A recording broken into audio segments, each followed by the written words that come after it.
Congratulations. You finally reached a point in your life where you no longer have to stress about money. And as a financial advisor for over 20 years, I know how challenging that goal, that place in life is to obtain. So I really do want you to enjoy it, but I want you to enjoy it fully. So I'm going to ask you a question. You have money, but do you feel you have freedom? Because money without freedom is a false victory. And I want you to have a complete victory. I want you to have all the joy that comes with the hard work that you've just put in. So let's go for a walk and let's talk about freedom. And if you don't feel like you have enough of that in your life, how to maybe get some more of it in. Okay, so what do I mean by freedom? And again, I've been a financial advisor for a long time, so I've had this conversation with hundreds of clients. You know, what is freedom to you? And it's going to be different for everybody, but in general, for most of us, freedom is the flexibility to do what we want, from where we want, with whom we want, how we want. You know, if you have those 4 or 5 things, you have freedom. And so how do we get that? Well, you know, again, you've done the hard work by getting the financial independence. Depends on where you're at in life as far as how to get that freedom. But the first thing is you have to have courage. Job number 1 is you have to have courage, because the reality is most people, at least in the United States where I'm at, and I have been fortunate to travel around the world, and I would say this is true pretty much globally, which is most people do not have freedom. And if you want something that most people never achieve, you have to have courage to do it. If you want something that 99% of the people don't have, you have to be willing to do things that 99% of the people in the world are not willing to do. And I'm not saying it's hard, but you have to ask yourself some tough questions. And then I'm going to argue later in the video, you have to be willing to try things that are going to feel counterintuitive to you. How do we get our freedom? First, we have to fight for it. You know, here in the United States, you know, it's live free or die. And, you know, it's very much like a confrontational thing. The United States fought for our freedom. You know, our forefathers fought for our freedom, and they did. And it's the same thing in your personal journey. You're going to have to fight for it. And what do I mean by that? You're going to have to be willing to say no a lot more often than you have in the past. You know, one of the ways most people have been able to build up their net worth, have been able to get their financial independence is by saying yes, by doing all the right things. But now it's time to start doing all the right things for you and focusing on you. And sometimes that means saying no. You know, we're likely people pleasers. We're likely very good at our job, whether we're running our own company or we're working for somebody else. But now we have to take a step back and say, you know, is that something that's going to help me get to my goal and help me achieve what I want to do? And now the goal is, you know, for your freedom. So saying no more often, saying yes to certain adventures. You know, if a friend calls you up and saying, let's go for a motorcycle ride down the California coast. You know, that sounds great, but you know, I bet 90% of the people that are offered that opportunity in their 50s and 60s are going to say no. And there's all kinds of reasons to say no to something like that, right? First, you've got the safety issue of motorcycles. But you know what?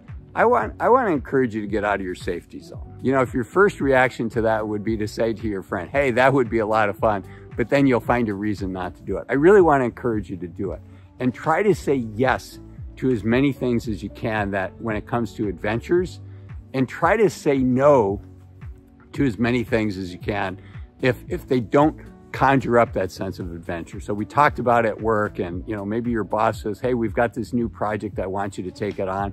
And for 10 years of your career, 20, 30 years, you would always say yes, even if that's something that you don't want to do. Now I want you to think about, there's a book called Hell Yes or No. And that's how I want you to think about life. It's hell yes for the adventures. It's hell yes for the new opportunities. It's hell yes for exploring new places. But it's no, no, no to a lot of the things that we kind of do out of a sense of responsibility. You know, a lot of my viewers, and there's a reason for this, I'm in this age group myself, a lot of my viewers are in their late 40s, 50s, or 60s. And we've spent our entire lives saying yes and having the responsibility of the world on our shoulders. But you know, if we don't start taking care of ourselves now, if we don't start looking out for ourselves now, when are we going to start doing that? And so this is the you time. And I want you to think about what are the things that are really going to bring joy to your heart, are going to put a skip in your step, and start saying yes to that. And you know, maybe risking disappointing people. So, you know, during the pandemic, I was hunkered down like a lot of you were in the basement of my house. And my oldest daughter was living in Mexico. And I'm like, you know what? I can hunker down in Mexico City just as easily as I can in the ski town in Utah, and all the ski resorts were closed. So I want to go down there. I want to spend time with my daughter down there. Now, would my company have preferred that I stay in my basement in my ski town 20 minutes away from the office? Probably. But you know what? I was in my mid-50s. If I wasn't going to do that then in that situation, when was I ever going to say yes? So I had to risk disappointing my colleagues at work. I had to risk disappointing my boss at work. And I look back at that now, and that was a heck of an adventure. Now, you know, there are a lot of things were closed down there, but an opportunity to live in Mexico City for 100 days with my adult daughter, that was a great experience, and I'm glad I said yes. And I want you to have some of those experiences. So I also said earlier, if you want the freedom that 99% of the people in the world don't have, you have to be willing to do what the 99% of the people in the world aren't willing to do. So one is being willing to disappoint other people. The other thing for more freedom is you know, really thinking about who are your friends? Who are you hanging out with? Are they really bringing you joy, excitement, and adventures in your life? You know, we get comfortable in life, right? And comfortable by definition is, well, it's comfortable, right? But are your friends opening up the door for the type of experiences that you want? And if not, maybe it's time to expand your circle. Maybe it's time to have other friends that are calling you and saying, hey, let's go for a motorcycle ride down Highway 1 on the California coast, or let's go to Europe and you know, travel light and visit 10 countries in a month or something like that. How many of those phone calls are you getting? And if you're not getting those phone calls, if you're not getting those invitations, you know, should you expand your circle outside of your current group? And if so, how do you do that? Well, you know, when I was younger, I always thought to myself, you know, if I want to attract a great wife, I need to be the type of person that would be a great husband. And I think the same holds true for this.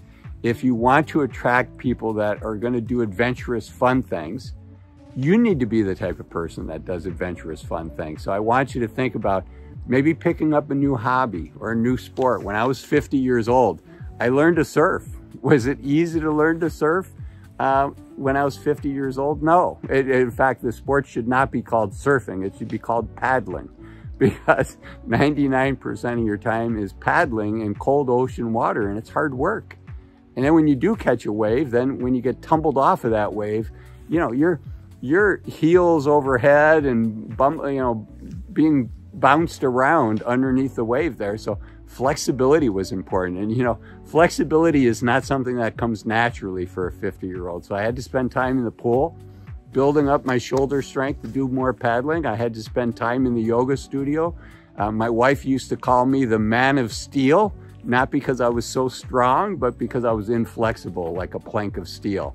So I want to encourage you to get out of your comfort zone. I want to encourage you to do things that a lot of people aren't willing to do. And I also want to encourage you I want to give you permission to say no, permission to have the standard be, it's either hell yes or it's no.